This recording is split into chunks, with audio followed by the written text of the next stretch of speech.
I'd like to welcome you back to the Linguistic Landscape and Autoethnography of Place course. We're going to continue our series of workshops, which should allow you to create and write an autoethnography of place. In the first set of the workshops, you found a place that is meaningful to you. In the second of these workshops, you visited the place and had a site visit and sort of generated your initial understandings. In this workshop, we're going to deepen that understanding and to a certain extent widen it to include additional sources of information. So let's see where we are in the schematics of this process. We're in the third stage and we're dealing with what I call contextual mapping. So what's the aim here? The aim is to gather information concerning the historical, community, social, and cultural background of your chosen place. Remember, whatever place you've chosen, you did choose it because it has a sort of rich discursive history. You are probably aware of some of that history. And now the question becomes, can we elaborate and see it in a broader framework? Often, as we spoke about in the initial videos, there are histories of places that we sort of know are hidden beneath the surface, but actually have an effect on how we respond to particular places.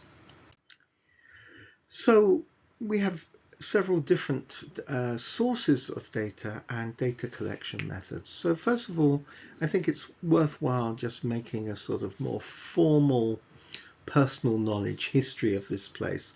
Think about all the things you've been told about this place. Write down notes, just things that have come to you. Then I'd like you to speak to friends, family, and community members who visit this place. I don't think you need to be particularly systematic in this. In other words, you don't need a full design study. What I mean is sort of talk to people. Get a sense of what they say about this place. Get a sense of, perhaps how the community perceives and looks at this particular site. That brings us to community knowledge. So community knowledge is a further extension, not only people that you know and are friends, you can talk to them as well, but also other people that are at this site. Talk to them, think about what they know about the site, what significance it has for them, what history they know about it.